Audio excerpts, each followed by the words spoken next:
Okay? So, magandang araw po sa ating lahat.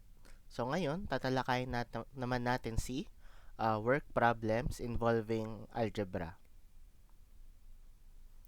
Si work problems sa algebra, these are also worded problems din na kung saan determine natin kung how much work is done or the time to finish the task by calculating when working together or alone, and etc. So, commonly, it is calculated unit in hours. So, sa work problems po, meron po tayong dalawang cases. So, unahin natin si case number 1.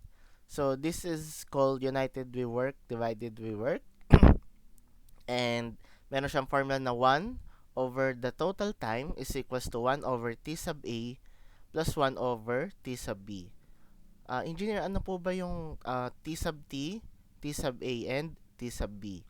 So, their units or their meaning are t sub t is the total time work, then t sub a is the time taken by person A, and then t sub b is the time taken by person B. So, kapag nagtutulong-tulong lahat, so that is addition, and then kapag may kumontra or may hindi tumulong or salungat doon sa ginagawa niya, that is subtraction. Okay? Next, for case number 2, so meron tayong work with men and time, so that is W is equals to MT. So that is W sub T is equals to W sub A plus W sub B, wherein M sub A times T sub A plus M sub B times T sub B. Whereas W is work, M is number of men, and T is time. So to further understand this, try natin mag-solve ng problems involving work problems. So we have here the problem number 1. So let me read it first. A huge tank can be filled in 3 hours by one pipe, 6 hours by a second pipe, and can be drained when full by a third pipe in 9 hours. So find the time on how long will it take to fill an empty huge tank given that all pipes are in operation. So una, ilista natin yung given data. So ano-ano yung mga given data? So ang sabi, a huge tank can be filled in 3 hours by one pipe. So that is 1/3. Okay? So yun yung unang tank. So kapag in-express natin siya mathematically, that is 1/3. Next, 6 hours by a second pipe. So pangalawang pipe na. So obviously that is 1/6. And next, can be drained when full by a third pipe in 9 hours. So that is minus 1/9 or negative 1/9. So yung unang pipe, nagpupuno siya. Yung pangalawang pipe, nagpupuno din. Yung third pipe, nang drain siya. So yung una at pangalawang pipe, nagtutulungan, and then yung third pipe, salungat siya doon sa unang pipe and second pipe. So paano po ma-generate yung equation yan? So combining all tanks or all this, because it was asked on how long will it take to fill an empty huge tank given that all pipes are in operation, so bukas lahat or in operation. So case number 1, gagamitin natin. So that is 1 over T sub T is equals to 1 over T sub A plus 1 over T sub B. And then, so makuha natin total time kapag nakabukas lahat ng pipes. So that is 1/3 plus 1/6 minus 1/9. And then, para mawala yung fraction, i-multiply natin both sides by 18. Makukuha natin is 18 over T sub T is equals to 6 plus 3 minus 2. After that, so, pinag-add natin 6 plus 3, that is 9, minus 2 is equals to 7. And then, after that, 7 times T sub T is equals to 18, so nag-cross multiply lang. And then, we can divide both sides by 7 para makuha natin si total time. So, that would be 18/7. Okay, so that is for problem number 1. Next. Problem number 2. Tom can paint a wall 30% faster than Jerry and 25% faster than Nibbles, and together, they can paint the wall in 5 hours. Find on how long will it take Tom to paint the same wall if he had to do it alone. You can pause the video if you like. to solve this problem on your own. Okay, so for problem number 2, syempre ang pinakauna, i-list down natin yung given data. So Tom can paint a wall, so that is 1 over t. Tom can paint a wall 30% faster than Jerry. So therefore, that is 1 over 1.3t.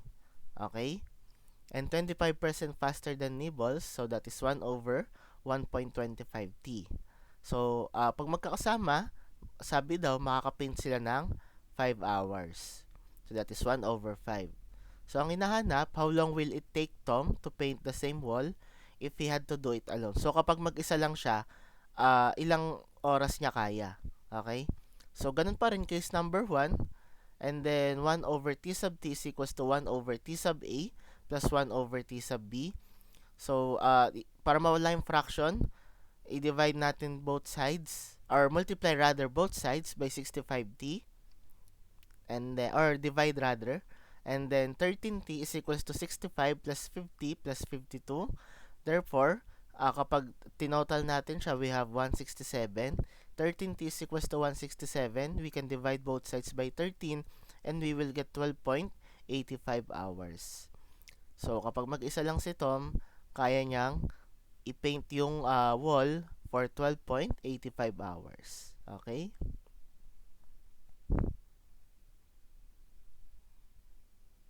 Okay, next. Let's proceed with problem number 3. So, let me read it first. 10 men can finish the workload in 12 days. 5 men started the job and 4 men were added at the beginning of the 6th day. So, find the number of days will it take them to accomplish the job. So, you can pause the video if you like, if you want to answer it on your own. So, engineer, paano po ba to? Sige, let's solve problem number 3. So, pinakauna, list down the given data. So, meron tayong total workload. So, that is, sa 10 men, kaya ng 12 days. So, kapag minultiply mo siya, so that is 120 man days. Sabi, work done before the 4 men were added at the beginning of the 6th day. So, 5 times 5, so that is 25 man days. Okay? So, meron tayong 25 man days. So, kaya 5 times 5 kasi 5 men nagsimula ng job and then 4 men given at the 6th day. So, bago yung 6th day, meron tayong 5 days. Nakuha ba? So, that is 5 men times 5 days is equal to 25 man days. Ngayon, let t, that is, be the number of the days to accomplish the job. So, applying case number 2 naman nito, syempre, may clue na tayo, men and time. So, W is equals to MT, W sub T is equals to W sub A plus W sub B. So, that is M times T. So, si W sub T, that is 120. Si W sub A or MT, M sub A times T sub A. So, yung scenario is that 5 men and 5 days. So, yun yung 25. Okay? 25 man days.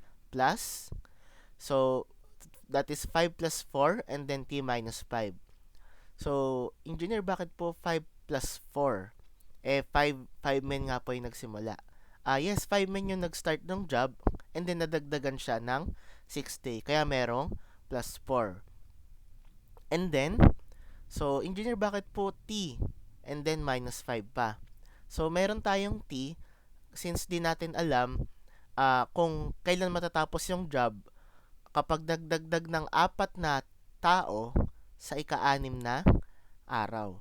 Okay? Kaya rin natin may minus 5 kasi yung 5 na yun yung 5 days dun sa unang scenario. Okay? So, kapag pinag-combine natin sila, that would be in total of 10 men can finish the workload in 12 days. So, dito, di natin alam kung kung gaano katagal matatapos kapag nagdagdag lang sila ng 4 na tao doon sa 6th day. Okay? Kaya yun yung hinanap natin, yung variable t. Okay? By accomplishing, so dinistribute natin si 9 and 9 kay t and negative 5. So that is 25 plus 9t minus 45. So, pag samasamahin lahat nung walang variable sa kaliwa and then may variable sa kanan, and then kapag sinolve natin siya, meron tayong 90 is equals to 140. Ngayon, para makuha natin si variable t, we can divide both sides by 9 and we will get t is equals to 15.56 days. So, yun yung time na ma-accomplish yung job kapag 5 men uh, started the job and 4 men were added at the beginning of the 6th day. Okay? So, that is for problem number 3.